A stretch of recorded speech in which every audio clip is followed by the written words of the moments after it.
Hello everyone, welcome to मिसाल classes. So student, आज हम लोग देखने वाले हैं क्लास 11 में हिंदी इलेक्टिव का पार्ट नंबर 2 यानी चैप्टर नंबर 2, और जिसका नाम है दोपहर का भोजन। इसमें आज हम लोग देखेंगे चैप्टर में फुल एक्सप्लेन, यानी अगर चैप्टर को आप अच्छी ढंग से समझ जाते हैं तो उम्मीद करते हैं कि आपसे जैसे भी सब्जेक्टिव क्वेश्चन ऑब्जेक्टिव क्वेश्चन पूछा जाए वो आप आसानी से सॉल्व कर सकते हैं। सो स्टूडेंट, इससे पहले हम लोगों ने चैप्टर नंबर 1 को बहुत ही अच्छी तरह से डिस्कस कर चुके हैं, जिसमें हम लोग डिस्कस किए थे फुल एक्सप्लेन। उसके बाद हम लोग जो डिस्कस किए थे वो MCQ क्वेश्चन थे। सो स्टूडेंट, इसी प्रकार ठीक आज हम लोग देखेंगे, सबसे पहले एक्सप्लेन करेंगे, फिर हम लोग देखेंगे MCQ। तो स्टूडेंट, वीडियो को बिल्कुल आप लोग को अंत तक देखना है। मैं बहुत ही अच्छी तरह से समझाने की कोशिश करता हूं ताकि आप लोग समझ जाए। तो उम्मीद करते हैं कि आपसे जैसे भी क्वेश्चन पूछा जाए इस टॉपिक से रिलेटेड, आपसे एक भी प्रश्न ना छूटे। सो स्टूडेंट, इससे पहले मैं बता दूं कि आप लोग अगर क्लास 11 में बेहतर तरीके से परफॉर्मेंस करना चाहते हैं, अच्छी तरीके से तैयारी करना चाहते हैं, तो आप लोगों के लिए हमारे इस प्लेटफॉर्म पे यानी हमारे एप्लीकेशन के माध्यम से, ऐप के माध्यम से आप लोगों के लिए मात्र 249 रुपीज़ में एक न्यू बैच स्टार्ट किया गया है, जिसमें आप लोगों को वो क्वेश्चन प्रोवाइड किए जा रहे हैं, वो क्वेश्चन बताया जा रहा है जिसमें जो डायरेक्टली आपके पेपर में छपने वाले हैं। तो बहुत सारे स्टूडेंट इस प्लेटफॉर्म से जुड़ चुके हैं। अगर आप में से कोई स्टूडेंट अभी तक नहीं जुड़े हैं तो जो नीचे जो स्क्रॉल हो रहे हैं उस नंबर पे आप लोग व्हाट्सअप करके अधिक से अधिक जानकारी प्राप्त कर सकते हैं। सो स्टूडेंट, बिना देर के हम लोग क्वेश्चन को रिमूव करते हैं। उम्मीद करते हैं कि इसी तरह से आपके पेपर में पूछे जाएंगे। तो जैसे कि आप सभी को पता है कि जो चैप्टर नंबर 2 है, यानी चैप्टर नंबर जो 2 है वह है दोपहर का भोजन। बहुत ही अभावपूर्ण कहानी डिस्टेंट, इसमें हम लोग बहुत ही अच्छी तरह से देखेंगे कि किस तरह से दोपहर का भोजन एक अभावपूर्ण कहानी है। तो चलिए हम लोग कहानी को स्टार्ट करते हैं। एक एक पार्ट को आपको अच्छी तरह से समझना है। सबसे पहले मैं बता दूं स्टूडेंट कि आपको पाठ का परिचय में बता दूं। सबसे पहले आपको पाठ का परिचय पता होना चाहिए। चलिए स्टार्ट करते हैं कि दोपहर का भोजन गरीबी से जूझते एक निम्न मध्य वर्गीय शहरी परिवार की कहानी है।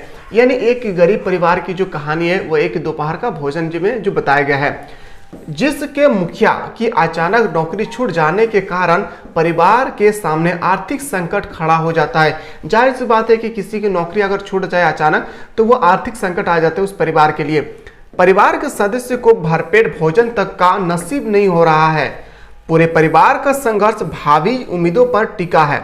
सिद्धेश्वरी संकट की इस घड़ी पर में परिवार के सभी सदस्यों को एकजुट एवं चिंतन मुक्त रखने का अथक प्रयास करती है। जिस कहानी का जो हेड लाइन है डिस्टेंट वो है आपका सिद्धेश्वरी। सिद्धेश्वरी जो चाहते हैं वो घर का गृहिणी है, जो घर के मुखिया के पत्नी है। वो चाहते हैं कि किसी भी तरह से मैं किसी को भी दुख नहीं पहुंचाना चाहता हूं, नौकरी छूट जाने के कारण भी।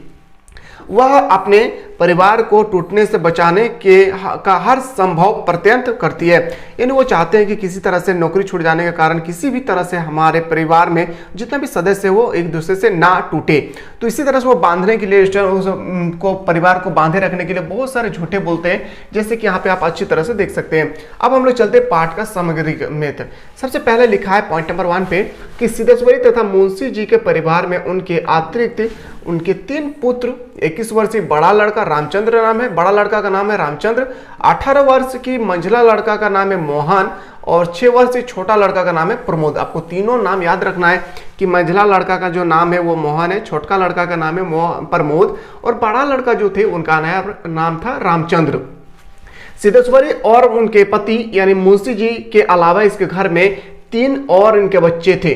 चलिए अगला पॉइंट पे देखते हैं कि रामचंद्र एक स्थानीय दैनिक समाचार पत्र के दफ्तर में प्रूफ रीडिंग का काम देखता है। बहुत इंपॉर्टेंट है, जो रामचंद्र है यानी उसका बड़ा लड़का एक स्थानीय दैनिक समाचार पत्र के दफ्तर में प्रूफ रीडिंग का काम देखता है तथा नौकरी के तलाश में है। वह नौकरी की तलाश में है। मोहन जो मंझला लड़का है वह हाई स्कूल के इम्तिहान की तैयारी कर रहा है। दोपहर का भोजन सिद्धेश्वरी पाठ की जीवंतम पात्र, वह अत्यंत अभाव में अपने परिवार की गाड़ी को खींच रहा है। यानी किसी को ये महसूस होने नहीं दे रहे हैं कि हमारे इस परिवार में जो नौकरी छूट गए हैं इनका वजह बताएं। परिवार की स्थिति का अत्यंत दयनीय होने पर भी वह परिवार को जोड़ने का पूरा प्रयास करती है। परिवार को जोड़े रखने के लिए वह झूठ का सहारा भी लेती है। वो बहुत सारे झूठ बताते हैं। क्या झूठ बताते हैं हम लोग आगे देखते हैं। उसका अथक प्रयास रहा कि वह घर के सभी सदस्यों को सुख पहुंचाए। उनका एक ही मकसद था सिद्धेश्वरी का कि वह घर के सभी बच्चों को सुख पहुंचाए। अगर देखते भले ही वह स्वयं कमी नहीं जीती, यानी वह कमी नहीं जीना चाहती है, पर परिवार के सदस्यों के सामने एक दूसरे की कमी ना बताकर उनकी बातों को छुपाती है। ताकि किसी भी सदस्य को मानसिक कष्ट ना हो। यह सभी बात उनके अपार धैर्य को दर्शाती है। सिद्धेश्वरी ने झूठ बोलकर कोई पाप नहीं किया, यानी उन्होंने जैसे परिवार में दोपहर का जैसे टाइम हुआ खाने का समय, वो खाने में जैसे ही खाना बना लेती है तो उसके पास उतना खाना नहीं है जितना पहले रहता था। सो दोस्तों यहाँ पे जैसे ही कोई सबसे पहले बड़ा लड़का को बुलाते हैं, फिर वो उनको खाना दिलाते हैं और सबको पता है इस बात पे कि हमारे घर पे अब उतना खाना नहीं है जितना पहले रह चुका है। तो उन्होंने क्या किया कि थोड़ा अपना आधा पेट खा के ही सबको बोलते हैं कि मेरा पेट भर चुका है, जबकि वह उनका पेट भरा नहीं है। ऐसे करके परिवार के सभी सदस्यों को ये खाना खिलाते हैं, बल्कि परिवार के सभी सदस्य एक दूसरे से जुड़ा रखा। ऐसा झूठा किसी भलाई के लिए बोला गया है।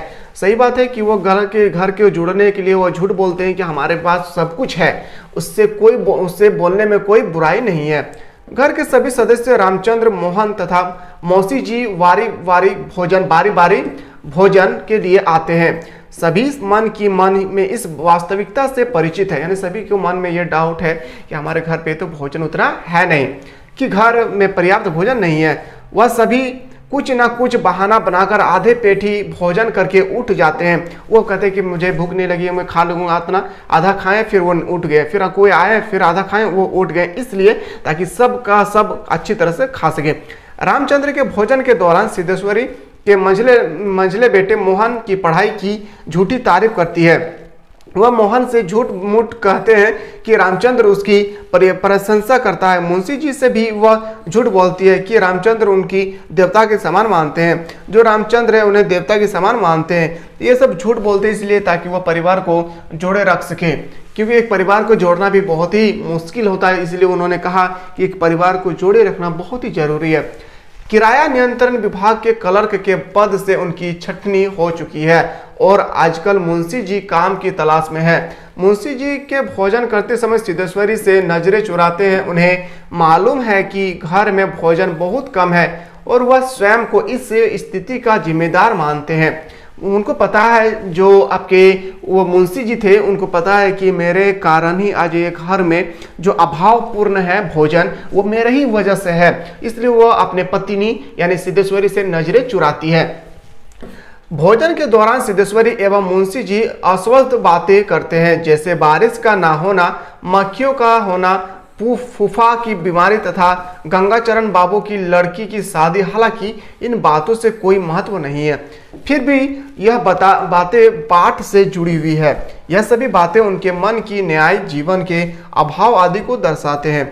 इन बातों को करके शायद वे मूल्य विषय गरीबी एवं अभाव से बचना चाहते हैं तथा अपने दुखों को कम करना चाहते हैं। अगला देखते हैं, बहुत ही अभावपूर्ण कहानी दोस्तों, बहुत ही समझदार वाला कहानी है। आगे देखते हैं कि सिद्धेश्वरी पर्याप्त भोजन ना होते हुए भी सदस्यों से और भोजन लेने का आग्रह करती है। ऐसा करके वह घर के सभी सदस्यों को गरीबी एवं अभाव का एहसास नहीं होने देता ना चाहती है। वह सदस्यों की एक दूसरे के विषय में झूठ तारीफ करके गरीबी, अभावग्रस्त एवं संघर्षपूर्ण वातावरण में भी उन्हें एकजुट तथा खुशहाल रखने की कोशिश करते हैं। वो नहीं चाहते हैं कि एक नौकरी छूट जाने के कारण हमारे परिवार टूट जाए, इसलिए वो एक दूसरे से काफ़ी झूठ बोलते हैं और परिवार को जकड़े रखते हैं। अगला देखते हैं कि सबको भोजन करवाने के पश्चात जब सिद्धेश्वरी जाते हैं अब खाने के लिए, सिद्धेश्वरी जब स्वयं भोजन करने बैठती है तो उसके हिस्से थोड़ी सी दाल, जरा सी चने की तरकारी तथा मात्र एक ही रोटी होती है। उनको खाने के लिए जरा सी होती है, थोड़ी सी दाल, जरा सी चने की तरकारी और एक मात्र रोटी होती है। तब उसे अचानक अपने सबसे छोटे पुत्र यानी प्रमोद, उनका जो छोटा पुत्र था वो है प्रमोद का ध्यान आता है, जिसने अभी तक भोजन नहीं किया। उनका जो छोटा लड़का था प्रमोद, वो अभी तक भोजन नहीं किए थे।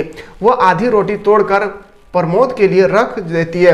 जो सिद्धेश्वरी है जब वो खाना खाती है, एक रोटी थे उनके पास, एक रोटी को जो कि वो क्या करते हैं, आधा खाते हैं और आधा रोटी अपने छोटे लड़की के लिए रख देते हैं तथा शेष आधी लेकर भोजन करके बैठ जाते हैं। पहला ग्रास मुंह में रखते ही उनकी आंखों से टप टप आंसू गिरने लगे, जो उसकी विशेषता को व्याप्त करती है। यानी जैसे ही आधा रोटी खाते हैं उनकी आंखों में काफ़ी ज़्यादा आंसू से छलक जाते हैं।